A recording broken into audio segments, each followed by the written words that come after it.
12시 많은 참여 바랍니다.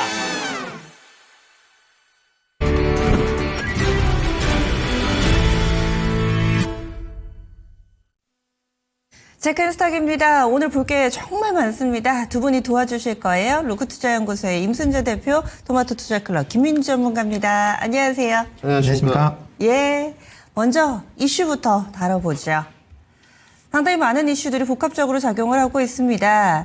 보시면은 돌발 불확실성, 금값 폭등입니다. 금값만 이런 움직임을 나타내는 걸까요? 뭐 지금 보시면은 대만 달러, 원화 뭐 이런 얘기들도 나오고 있고 거기에다가 또 국내에서 또 여러 가지 체코 원전과 관련해서 이제 프랑스의 것을 기각을 하고 또 우리가 거의 확정됐다라는 내용이 지난주에 들렸던 것 같은데 또 금세 여기에서 스탑이 됐습니다. 이 체코 법원에서 안 된다라고 이야기를 해놓은 상황이고요. 그래서 원전 쪽도 봐야 될 것 같고 인도와 파키스탄의 분쟁 등등 봐야 될 것들이 상당히 좀 많습니다.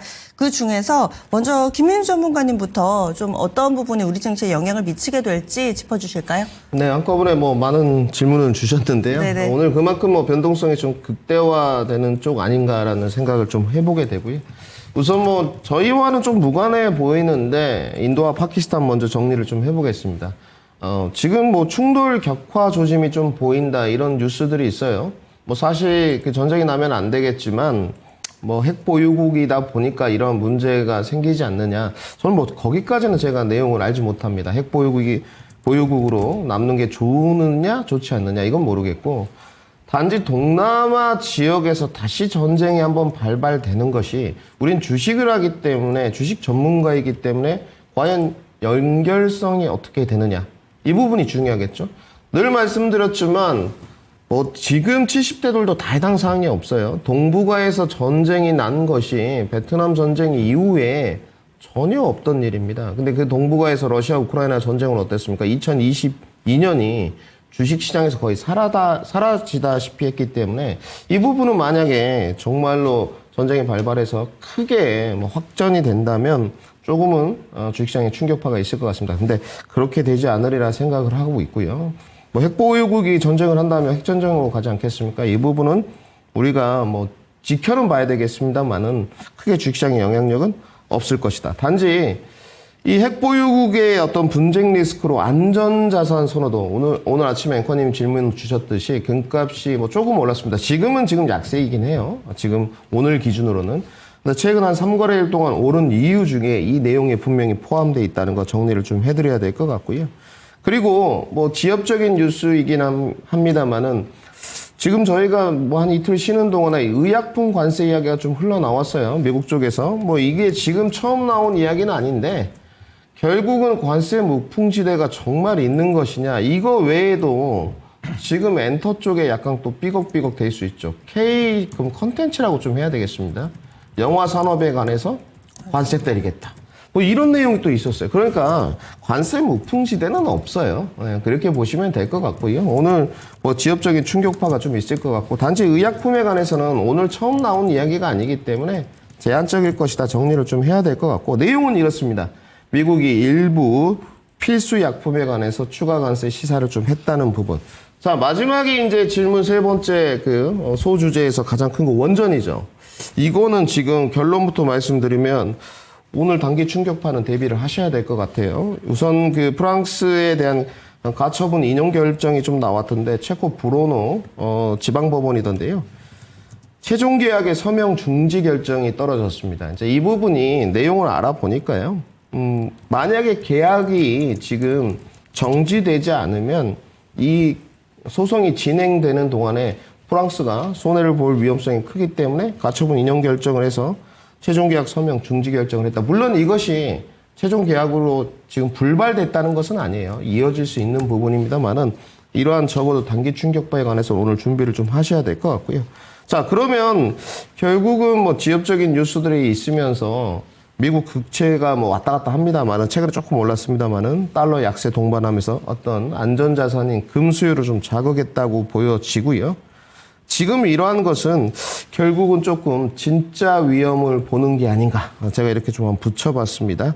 그리고 지금 글로벌 중앙은행들이 최근에 다시 금 매수세를 이어가고 있어요. 이러한 부분들은 뭐 폴란드도 마찬가지고 동남아 국가들, 아시아 신흥국들 모두 다 그렇습니다. 24년보다 금 매입량이 늘어났다는 부분이 금값의 상승을 3거래일 동안 자극한 게 아닌가 정리를 좀 해야 될 것 같습니다. 네, 그래서 인도 파키스탄 부분은 좀 지켜보자. 그리고 관세와 관련해서는 의약품 엔터도 안전지대가 아니고, 그리고 지금 언급이 나온 의약품 엔터 섹터에 대해서는 충격파가 있을 거고, 원전은 타격이 불가피하다. 원전 얘기 조금만 더 나눠볼게요. 지난주 후반이었습니다. 이렇게 우리가 체코의 원전을 수주를 했다, 거의 뭐 확실시됐다라는 매체 보도가 있었는데, 오히려 이 두산 에너빌리티 같은 경우는 직전 거래일에 한 4% 정도 하락했잖아요. 그래서 이 수주에 따른 기대감에 뭐 차익 매물이 나온 거다. 시장에서는 이런 해석이 있었는데 한 번 더 레벨 다운 될 거라고 보시는 거세요, 김윤 전문가님은? 네, 그럴 것 같습니다.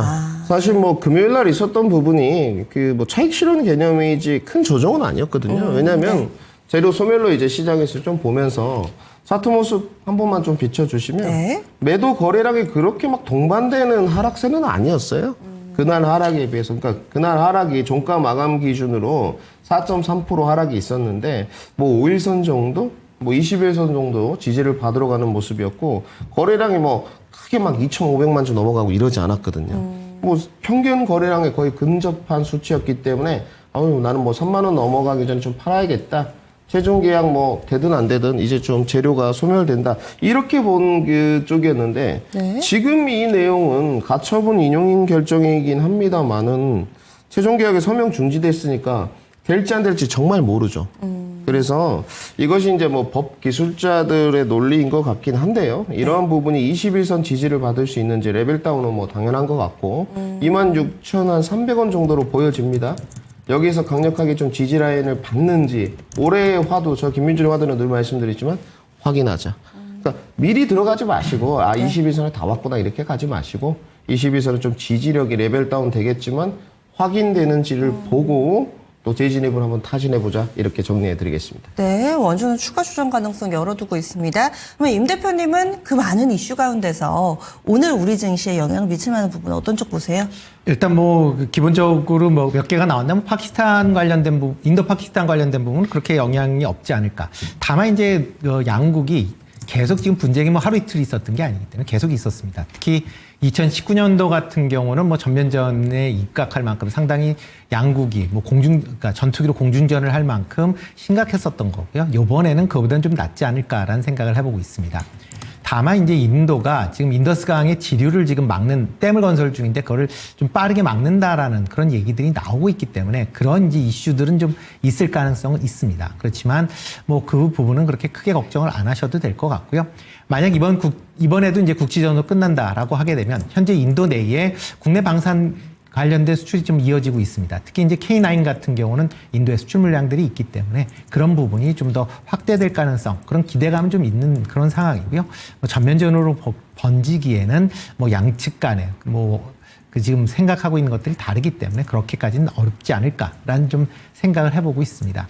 의약품 관련된 부분은 여전히 이슈들은 계속 남아있을 수밖에 없습니다. 특히 무역법 232조가 미국 내에서 계속 조사 중이다라고 얘기를 하고 있는 상황이고, 미국 내에서도 지금, 약가 인하를 위해서 해외에서 수입을 하는 것보다 미국 내에서 생산하는 것을 지금 트럼프 행정부에서는 더 선호를 한다. 그러면 외국 빅파마 같은 경우도 지금 미국 내 생산 공장을 조기에 확대하는 그런 방안에 대해서 지금 압박을 하고 있는 그런 상황입니다. 그렇다라고 하게 되면 이런 의약품에 대한 관세는 그런 관점으로 보시는 게 더 맞지 않을까 싶고요.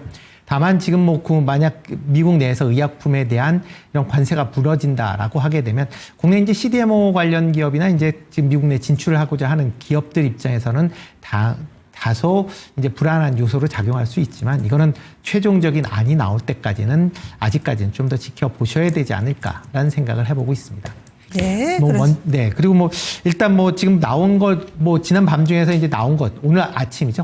오늘 아침에 나온 게 미국하고 중국하고 이제 무역협상을 스위스에서 진행할 수 있다라는 식의 지금, 기사들이 나오고 있습니다. 그렇다라고 하게 되면 그동안 지금 양국 간에 지금 별도의 회담이 없다라고 지금 인정이 되어 있는 그런 상황에서 양국 간에 이제 회담이 본격화된다라고 하게 되면 그런 리스크가 일부는 좀 완화될 것이다라는 기대감이 주가에도 좀 반영될 가능성도 있다라고 생각을 하고 있습니다.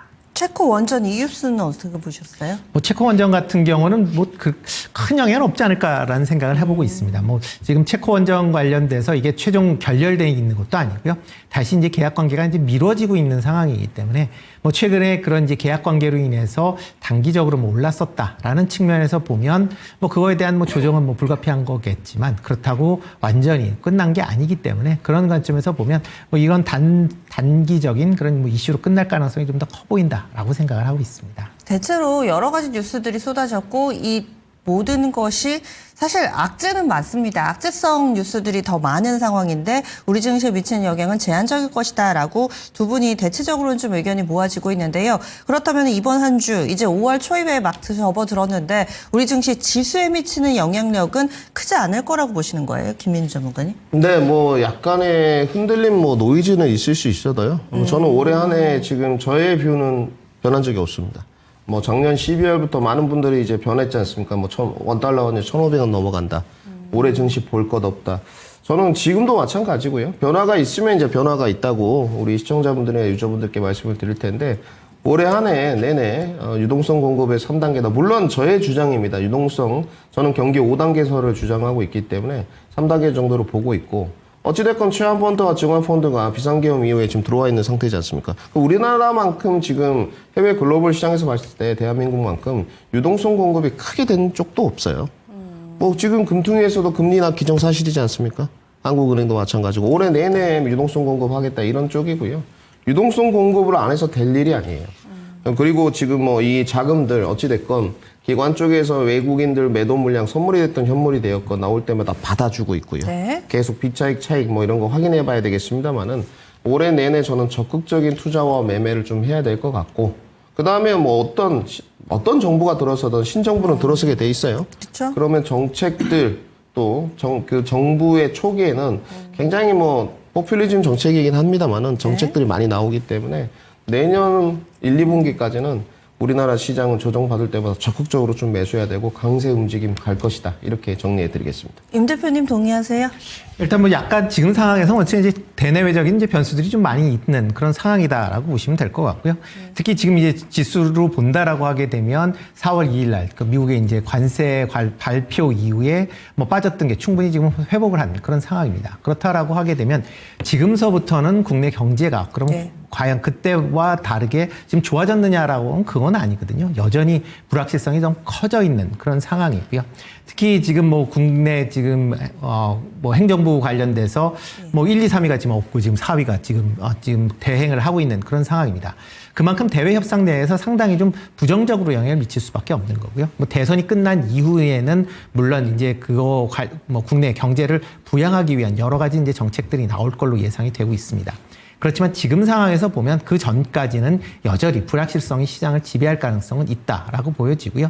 뭐 그렇다라고 하게 되면 지금 여기서 뭐 더 뭐 추가적으로 더 상승할 수 있다라고 보기에는 아직까지는 조금 이른 시점이 있지 않을까. 아직까지는 불확실성이 있기 때문에 당분간은 좀 보수적으로 접근을 하시는 게 더 맞지 않을까라는 생각을 해보고 있습니다. 아, 이럴 때 위기를 기회로 활용을 해야 되느냐 아니면 보수적으로 좀 방어책을 써야 되느냐 여기에 있어서 전략적인 측면에서는 임 대표님은 그러면 방어적인 전략이 옳다고 보시는 거세요? 좀 더 뭐 볼만한 섹터라든지 혹은 어떤 식의 투자 전략 필요한지 알려주세요. 네, 일단 뭐 미국 시장, 그러니까 미국 같은 경우도 뭐 경제가 그나마 지금 하드 데이터는 잘 버티고는 있지만 관세 효과가 이제 본격적으로 되는 건 이제 5월, 6월 달이다라고 지금 얘기들을 하고 있습니다. 그러면 5월 이후서부터 계속 미국 내에 하드 데이터가 나쁘게 나온다라고 하게 되면 그거에 따른 불확실성이 뭐 국내 증시에도 같이 영향을 미칠 수밖에 없다라고 보여지고요.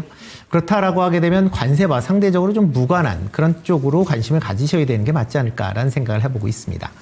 뭐 엔터 관련된 종목들 같은 경우 여전히 지금 시장에서 주목을 받고 있는데 뭐 미국에서도 뭐 트럼프 대통령이 미국에 들어오는 영화 관련돼서 100% 관세 물려야 된다라고 얘기했다가 그 다음날 뭐 엎었습니다. 그러니까 뭐 말은 뭐 상당히 톤 다운 됐는데 뭐 실질적으로 엎었다라고 표현하는 게 더 맞지 않을까. 일단 뭐 여러 가지 범위 내에서 뭐 얘기를 하는 거다라고 했기 때문에 그런 부분은 엎을 것이다라고 좀 생각을 하고 있고요. 그렇기 때문에 국내에는 영향이 없을 것이다라고 생각을 하고 있고 방산인이나 조선 관련주들 여전히 좀 관심 있게 보시는 필요가 있지 않을까 싶습니다.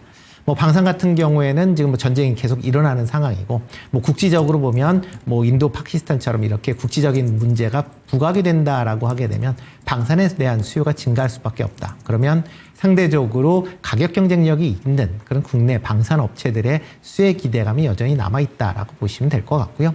뭐 조선 관련된 부분도 여전히 조선 같은 경우에는 지금 뭐 대미 수출이 없는 그런 품목 중에 하나입니다. 그렇기 때문에 관세가 올라간다라고 해도 조선 관련된 부분은 큰 걱정을 안 해도 된다라고 보여지고요.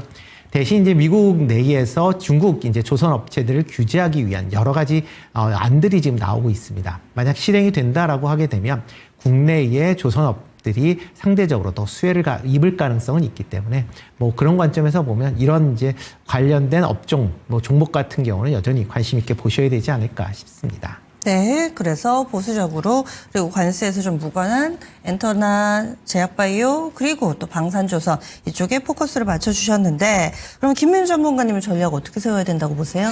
저는 모르겠습니다. 그 임 대표님하고 생각이 전혀 좀 다른 쪽이어가지고요. 저는 공격적으로 봐야 된다고 좀 보고 있고요. 공격적으로. 올해 그 본 쪽을 보시게 되면 그 작년 12월부터 나왔던 내용들의 기관 투자자들이나 그 전문가들, 애널리스트 정리를 해보면 맞은 적이 없어요.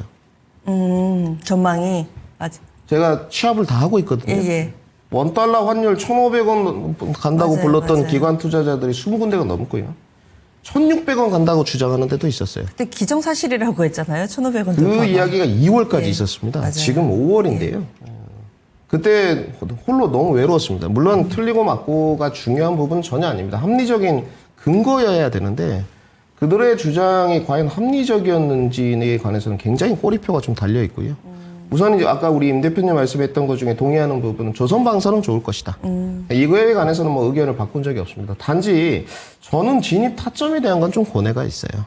계속 말씀을 드리지만 올해 하는 내내 조선방산이 좋을 것 같은데 뭐 대다수가 비슷하다는 이야기는 못 드릴 것 같습니다. 단지 그 위치가 더 높은 데로 갈 수도 있고 이제 조정을 받을 수도 있는데 저는 좀 부담스럽더라고요. 그래서 좀 크게 조정을 받는다면 조선이나 방산 좀 뛰어들고 싶은데 작년부터 올해 한 해 내내 큰 조정이 있었는지는 잘 모르겠습니다. 그래서 사실 뭐 기자재 쪽만 매매를 해왔다는 것은 여러분들이 다 아실 것 같은데 간단하게 좀 보시게 되면 이게 현대중공업의 지금 월봉 모습이거든요. 단 한 번도 조정이 잘 없었어요. 네, 지금 뭐 월봉 5일선을 타고 그나마 2월 28일에 조금 차익 실현이 나왔던 쪽인데 뭐 사실 5일선과 이격도가 크게 벌어지지도 않았기 때문에 뭐 주봉 기준으로도 뭐 한 21선 조금 이탈하는 이런 가격 조정이 조금 있었다면 좋았을 터인데 저는 진입이 쉽지 않더라고요. 근데 올해 한 해 내내 뭐 조선과 방산이 실적이 좋을 거라는 부분은 동의를 하고 있습니다. 올해 YOY를 보더라도 마찬가지고요. 그런데 조선이나 방산이 YOY가 1위가 아니에요. 전선이 오히려 더 많이 올랐고요. YOY 기준으로 따지게 되면 그런데 전선은 많이 못 갔죠. 이런 부분. 그러니까 주식의 본질이 실적과 밸류가 싸고 계속적으로 성장이 되면 주가가 올라가야 되는데 그렇지 않지 않습니까? 언젠가 그 위치단에 대한 가격단에 대한 부담감이 아직까지는 시장의 투심이 커지지 않았어요. 그만큼 조선방산을 상쇄시킬 만한 섹터가 없기 때문인데 그러한 부분도 언젠가는 깨지겠죠. 영원할 수 없기 때문에. 그리고 이제 답변을 좀 더 구체적으로 드리면 올해 지금 성장성에 관해서 여러 가지가 있는데 오늘 나온 리포트들 이틀 동안 쉬었지 않습니까? 모두 다 취합을 해보면 기관 투자자 리포트들의 핵심은 반도체가 중요하다. 그런 말 하면 안 되죠. 지금 그렇지 않습니까? 리포트들 6개를 오늘 YG로부터 뭐 인포스탁 나온 리포트를 취합해보게 되면 네. 반도체 무역 수지가 4월에 좋았다는 부분은 다 증명돼 있거든요. 그러니까 결국은 기대는 반도체 또 하는 거예요. 버텨줘야 된다. 너가 잘해줘야 된다. 그런데 이제 가는 건 조선방산이거든요. 이거는 저하고는 좀 괴리감이 있는 것 같습니다. 그리고 올해 기관 투자자들은 전문가들의 목표가를 각각 다룰 수 있는데 3,000선까지 나온 데가 있거든요. 네. 조선방산으로 3,000선까지 지수 갖다 놓기 저는 어렵다는 주관적인 판단입니다. 뭔가 하나 가미가 돼줘야 된다는 쪽이고요. 그리고 올해 유동성 공급이 어찌됐건 시작되었는데 그것이 관세의 협상, 저는 관세가 협상이 되더라도 관세가 늘어난다고 보는 쪽이거든요. 그러면 논리가 관세가 늘어난다고 보는 쪽인데 그렇다면 지수는 더 하락해야 되지 않느냐. 조 바이든 때도 트럼프 일기 정권 때 관세는 계속적으로 늘어난 채 갔어요. 올해도 마찬가지고. 제가 보는 단기 올해 25년과 26년의 랠리는 1년짜리입니다. 이러한 기대감들이 일부 철회나 관세가 일부 완화됐을 때 월봉의 상승폭이 썸머렐이나 단기적으로 2,800, 900까지 갈 수 있다는 논리지 그것이 계속 강세장으로 현재로서는 간다고 보진 않아요. 근데 지금의 대다수를 보시게 되면 물론 그분들이 잘못됐다는 건 절대 아니에요. 근데 그 조선방산으로 지수는 못 끌어올리는데 근데 올해 목표가는 높아요. 모든 증권사 자료들을 취합해보면 저는 그건 논리가 안 맞다고 봐요. 도대체 무엇은 말하고자 하는 건지를 모르겠어요. 그러면 조선방산의 시가총액이 반도체만큼 커져서 그들이 차지하는 시가총액 상위 종목들이 3천선으로 갈 수 있다는 것이냐?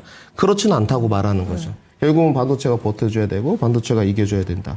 그러면 성장주에 대한 랠리가 좀 더 이어져야 된다는 게 맞을 것 같아요. 일부 철회나 일부 완화 소식이 있었을 때 그것이 2차 전지가 되었건 제약바이오가 되었건 반도체가 되었건 성장주에 대한 지수 돌파가 이어져야 된다고 좀 보여지고 그나마 지금 데이터가 좋은 쪽들이 무역 수지를 보게 되면 반도체거든요. 기관에서도 말하는 게 반도체가 버텨줘야 된다. 저는 반도체가 무너진다면 하락장으로 간다고 보여져요. 지금. 네. 뭐 2,300을 깨고. 근데 반도체가 계속적으로 무역 수지 1위를 차지하고 일부 완화나 철회 소식에 대해서 긍정적인 뷰가 나온다면 랠리를 간다고 보는 쪽이고요. 그래서 저는 방어적 전략보다는 올해 한 해 내내 공격적 전략을 써야 된다. 그래서 1월, 2월에도 반도체가 가장 좋았습니다. 그리고 이제 3월, 4월에 조정을 받았고요. 그러면 다시 한번 선제적 조정받은 섹터를 봐야 된다는 게 저의 주장과 논리입니다. 그러면 뭐 올해 금 가격이 지금 다른 우리가 퀘스천마크 질문지인데요.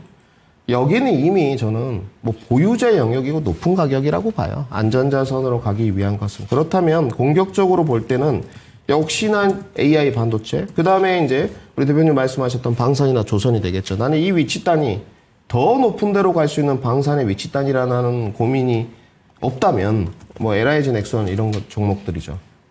공격적으로 사야 되는 거죠. 저는 지금 그렇게는 못할 것 같아요. 너무 지난번처럼 그나마 LIG 넥슨은 23만 원대 조정이 있었었거든요. 그러니까 지금 조정이 나오려면 33만 원이기 때문에 30%가 넘는 조정이 있어야 되니까 저한테는 기회가 아직 없는 쪽이고 그럼에도 공격적으로 할 거면 AI 방산 그리고 태양광. 태양광. 네, 태양광. 재생에너지 테마 쪽에서 태양광 쪽은 조금 봐야 되지 않겠나 생각이 들고 방어적으로 좀 짜려면 어떻게 하셔야 되겠느냐. 이제 뭐 언급만 들으면 이건 교과서적인 내용입니다. 필수 소비재 쪽이나 이제 통신 유틸리티로 짜는 게 맞고요. 저는 노이즈는 있어도 조정 시에 인내하면서 공격적인 투자 전략. 그 인내도 저는 길지 않다고 봅니다. 길어야 뭐 한두 달, 두세 달 쪽이고 공격적 투자를 확대하고 관심 있는 쪽은 AI 반도체, 조선, 피부 미용 그리고 하나 추가하겠습니다. 통신 장비를 추가토록 하겠습니다.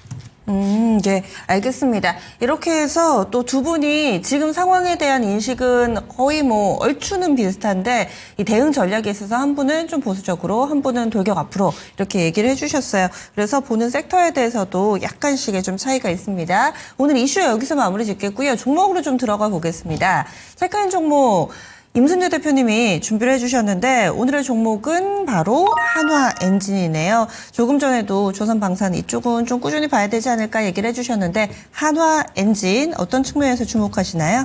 네, 일단 뭐 국내 그 엔진 관련된 업체 중에 현재 2위 업체입니다. 그러니까 그만큼 이제 조선이 이제 호황을 보인다라고 하게 되면 그만큼 실적이 좋아질 수밖에 없는 그런 상황이고요. 뭐 주거래처를 보면 뭐 한국조선해양을 제외한 뭐 삼성중공업, 하나오션에 전부 다 납품을 하고 있는 그런 회사들이다라고 보시면 될 것 같습니다.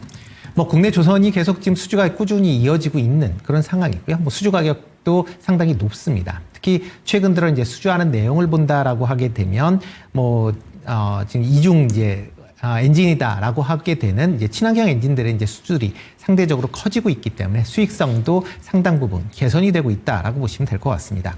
뭐 1분기 뭐 지금 매출 같은 경우는 작년보다 이제 8% 정도 증가했고 특히 영업이익 같은 경우는 이제 15% 증가를 했습니다. 뭐 올 하반기 이후에 아마 더 이제 실적이 좋아질 걸로 지금 시장에서 예상을 하고 있다라고 보시면 될 것 같고요. 이와 더불어 이제 종속 엔진에 대한 그런 이제 부분, 그러니까 중속 엔진이요. 지금은 이제 저속 엔진은 대형 이제 조선 선박에 이제 사용이 되고, 그다음에 이제 중속 엔진 같은 경우에는 뭐 이제 보조 엔진 아니면 함정용 엔진도 좀 많이 사용이 되고 있습니다. 하나오션이 최근에 방산 관련된 부분, 특히 미국 이제 MRO나 아니면 미국 함정에 대한 수주를 이제 기대를 하고 있는데, 여기에 들어가는 엔진을 자체적으로 이제 설계를 해서 사용을 할 것이다라는 그런 기대감이 있고요. 그렇다라고 하게 되면 안정적인 납품처를 바탕으로 관련된 매출이 확대될 가능성은 충분히 있다라고 보여지고요.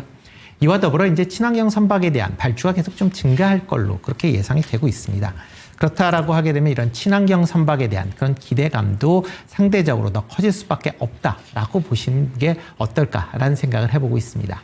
뭐 일단 최근 들어 이제 계속 조선 관련된 수출이 증가하고 있는 그런 상황이기 때문에 그거에 따른 수혜 예상이 되고 있고요. 그러다 보니까 최근 한 달 동안 외국인 같은 경우 100만 주 이상 지금 순매수를 하고 있는 그런 상황이고요. 지금 기관 같은 경우도 100만 주 넘게, 그중에 특히 연기금이 80만 주 가까이 지금 순매수를 할 만큼 이렇게 이제 외국인 기관들이 여전히 관심을 갖고 있다라는 점에서 좀 주목해 보시면 어떨까라는 생각을 해보고 있습니다.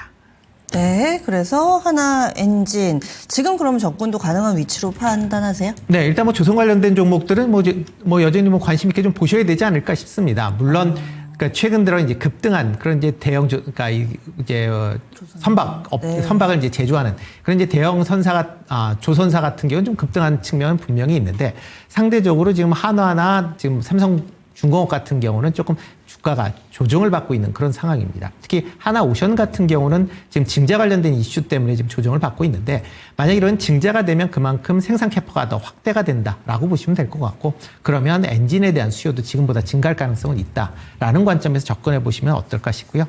뭐 지금 같은 경우 뭐 지금 52주 신고가 영역에 있기는 하지만 뭐 추가적인 상승 충분히 가능하다라고 생각을 하고 있습니다. 예, 알겠습니다. 그래서 체크인 종목은 한화 엔진을 들여다봤습니다. 마지막으로 김민준의 빅데이터 넘어가 보시죠. 오늘 빅데이터에서는 또 쉬는 동안에 안 쉬시고 공부 많이 하시고 연구를 많이 하신 것 같아요. 적극적 투자와 매매 2025년 플러스 2026년 어떤 내용인지 좀 자세하게 소개를 해주시죠. 뭐 공부했다기보다도 제가 그냥 주관적인 의견이니까 예, 예. 늘 그냥 걸러서 들으시길 바라겠습니다. 늘 뭐 자주 틀리거든요. 그런데 사실은 제목이 저것도 있었지만 소주제가 인공조미료와 환율이었습니다. 인공조미료와 환율. 네, 뭐 환율에 인공조미료가 좀 끼었다. 아무래도 대만 환율 강세 이야기가 좀 나오면서 그거 궁금해요. 네, 오늘 시장의 이슈 예. 화두거든요. 그래서 뭐 저도 오늘 아침에 새벽부터 기관 투자자들 환율 관련 거시관점 나온 리포트들 다 읽고 왔는데요. 뭐 대체적으로 그러니까 이제 와서 종된 요소고 뭔가 인공조미료가 좀 가미돼 있고 뒷편에서 미국의 압박이 있는 거 아니냐. 지금 대만은 그렇게 보는 거예요, 지금. 그래서 우리 국내도 그렇지 않겠느냐, 뭐 이런 내용입니다. 자, 그러면 하나씩 좀 정리해 보겠습니다. 이게 결론적으로 국내 증시에 득이 될지 독이 될지. 우리가 얻고자 하는 건 사실 여기거든요, 여러분들. 근데 이 결론만 말씀드리면 사실 실력이 늘지 않아요. 지금 올해 정리를 해보면요. 작년 12월부터 국정공백 우려하고 비상계엄으로 환율 1,500원 간다던 내용들이 거의 줄이었습니다. 2월 달까지 모두 그랬고요. 단지 지금은 내용이 다 바뀌었다. 국내 정치 변수가 어찌됐건 제고되고 난 환율 지금 현재 상황이고요. 이것이 뭐 일부 관세 완화가 반영된 것이든 관세 노이즈가 그대로 남아있는 것이든 어찌됐건 예상대로 1,400원대 내려왔습니다. 미국 현지 시각 5월 5일 기준으로 1개월 뒤 결제하는 그 차익 결제 선물한 시장이 있습니다. 거기서 원달러 환율을 보니까 1,372.9원입니다. 상당히 낮은 수치고요. 결국은 미국의 통상 정책이라고 하겠습니다. 관세 정책. 정책은 통화 정책과 재정 정책으로 지금 나눠져 있는데 결국은 지금 재정 정책, 어떤 관세 정책의 노이즈가 이 사태를 만든 건데 우리나라의 전국 불황까지 이어지면서 환율 급등락이 연출됐습니다. 자, 그런데 갑자기 분위기 좀 싸해지죠. 오늘 사실 이 뉴스도 많이 다뤘어요. 지금 아침에 경제방송들이 보니까 미국의 대만 통화에 절상을 요구했다는 추측입니다. 그럼 과연 진실일까 아닐까? 저는 진실이라고 좀 보고 있습니다. 사실상. 네. 아니 땐 굴뚝에 연기가 나진 않고요. 지금 진실이라고 좀 보여지고요. 그러면 앞으로 이제 환율 예측이 좀 어려워집니다. 그러면 그 불확실성에 수출입이라든지 수출입하는 어떤 기업들이 원가나 수익 예상이 어려워집니다. 그것이 금값이 좀 강세로 갔던 근본적 이유라고 보시면 돼요. 금 차트 모습을 좀 보여드리면 근본적 이유는 그 3일 동안에 그 이유 때문에 금값이 강세로 갔습니다. 지금은 음봉이에요, 여러분들.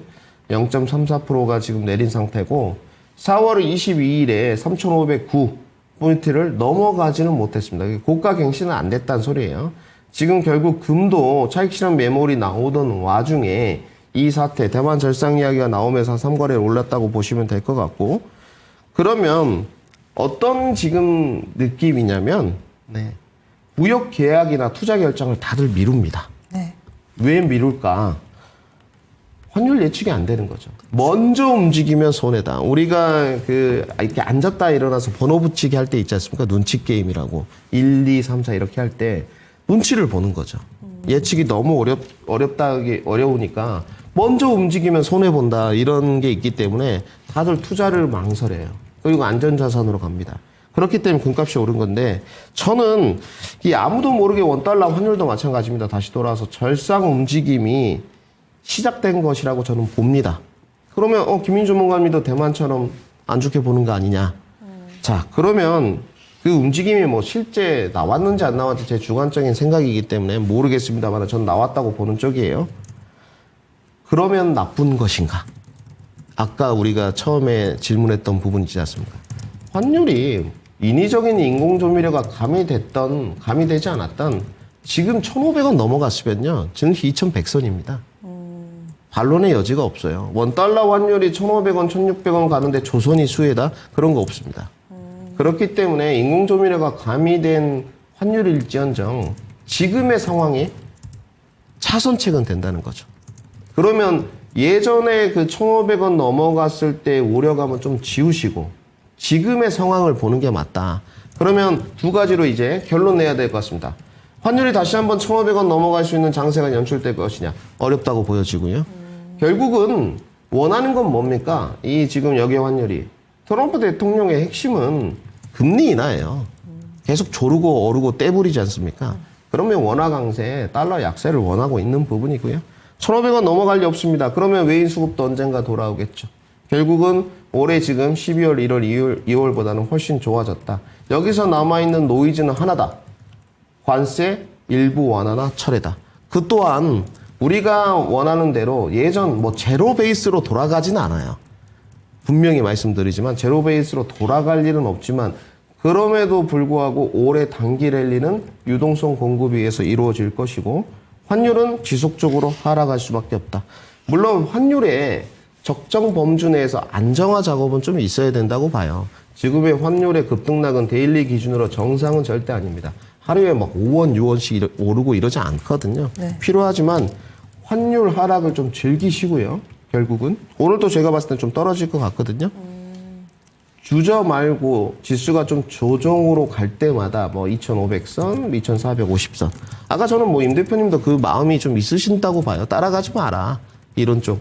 다들 대다수가 마찬가지예요. 그때 이제 적극적 베팅을 할 때 어느 섹터를 잡느냐 이 문제인 것 같거든요. 저처럼 성장주 위주의 베팅을 하셔도 되고 기존의 강세가 더 간다라고 보신다면 조선 방산에 베팅을 하셔도 되고 그건 선택의 문제이나 거시 관점에서 지금 나와 있는 대만의 사태나 국내의 사태를 인공조미료가 가미돼 있다 한들 걱정 어린 시선으로 볼 필요는 없다. 그래서 저는 제 논리의 기결은 하나입니다. 환율은 지속적으로 하락할 것이고 떨어질 때마다 지수가 조정받는 경우가 있다면 올 한 해 내내 적극적인 투자와 매매 임하라. 이렇게 정리해 드리겠습니다. 예, 알겠습니다. 원달러 환율이 이제 본 궤도로 어찌 보면은 예고된 원달러 환율의 하락이기 때문에 이 부분을 잘 활용하시고 잘 즐기시면 되겠습니다.